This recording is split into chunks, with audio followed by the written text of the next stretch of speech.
Hey folks, I just got a big shipment of wood in the mail from woodfromthewest.com, so I thought I would show you folks what came in. You know me, I almost exclusively use North American wood, and most of it's West Coast wood, and most of it is stuff that I kind of salvage and source on my own, but I've definitely come to rely on Kevin and Erwin from Wood from the West to source some of my most important stuff. If I'm going to get it from them, it's going to be curly or master grade, because if I'm going to ship it, you know, it's got to be worth it. And they know now, we've been working together about 4 years, they know what I'm into and what I like, and so they tend to even set aside stuff for me when they're sawing. And sometimes when I get these boxes, I forget what I've asked for, and it's fun to just open it up and see. So they're based in two places. Erwin is in southwestern Oregon, sort of near Pistol River, and he's been in that, a sawyer in that region for his whole career, I think. And he's one of those guys that knows every myrtle log and where it came down, and all that. And also that's where I get this Porterford cedar. And then Kevin is in the San Joaquin Valley in California, and that's where the pistachio comes from. And that's also, they do a lot of the drying there. They have big drying sheds and a vacuum kiln. And I prefer to get air dried wood. I don't like the kiln dried wood as much. And so in general, the wood that I get from them is air dried, and I think that's better. So yeah, I just thought I'd kind of show what we've got going on, and really kind of excited about it. So to begin with, they sent me some test pieces of curly walnut, and it's hard for me to keep curly walnut in stock because all of you want it for your banjos, banjo ukes.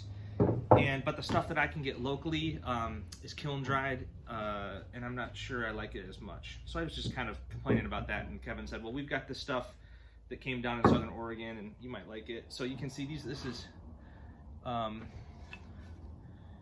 generally quarter sawn, pretty close enough for banjos for how I lay stuff out. And it's pretty curly throughout, nice color variations. But we knew that this wasn't gonna be dry enough yet to use. It's about 10%, so it's gonna have to come down. So we're gonna put this up for 6 months or so and check it again before I mill it. But it would be nice to get just these chunks straight from him of curly, because it's hard for me to keep curly in stock. So we got 4 test pieces of that. And then we got lots of Porterford cedar today. Porterford cedar is a great top wood, and it's from the Oregon coast. It's technically a cypress. It looks like right here we've got a big stack of curly Porterford cedar. And it is just such a great tone wood. And it's got visual interest to it. Like, ukulele folks like the stuff that looks cool, and the curly Porterford cedar fits the bill. So these 10 tops are all kind of normal curly Porterford cedar tops. And then I have a stack here of tops that were kind of like rejects and factory seconds. They weren't sure they were going to be usable, so we thought they might be usable for my little Scout ukuleles. And that's true. Although, because a lot of this looks like it's got like bark inclusions in it. But so many of you folks ask me for wood that's got little defects and inclusions in it. I'm sure we'll be able to find a use for this stuff. So see those little sap or bark inclusions? Yeah, I think so. For other builders, maybe they're not sure that they would want to use it, but me, I'm all in. And then we got some one-piece Porterford cedar tops that aren't curly, but they're one piece, so that you don't have to book match to make a ukulele. And straight grain stuff always sounds really good. And I liked how these had a stripe. So we got some, I think these are even big enough for my baritone ukes. So that'll be fun. And then there's some big, these are some slices of what I call orphan slices. So usually when they're slicing a log, they're gonna want, book matches for everything. But these don't all have book matches, and they've got some flaws in them. And so he thought maybe I could use them for Scout ukes and stuff. But I know I'll be able to find home for all this. Really good stuff. Porterford cedar is just such a nice top wood. And it smells good. Let's check. The Porterford cedar is, come on, moisture meter. I don't have a very good moisture meter. Just kind of the cheap Home Depot version. Okay, so it's at like 5.5%, so it's usable for me right now, but it's still gonna sit up for a while to acclimate before I use it. One thing that I won't let sit around long because I need them right now, some pistachio fretboards. So you guys know that's kind of what I'm known for, is these crazy colored pistachio fretboards.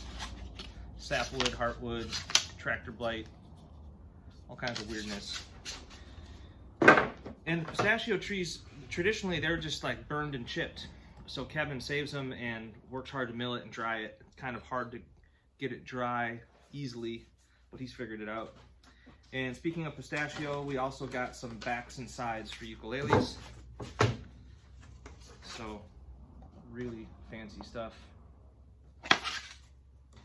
He numbers everything too, so I can figure out what's what. This one's cool. Heartwood, sapwood, and a graft, all in the same set. So I got about 10 backs and side sets. And then we've got some myrtle. So the first batch of myrtle are all instruments where it can be one piece top or one piece back. I know one of you is gonna want this one. It looks like a burl or something.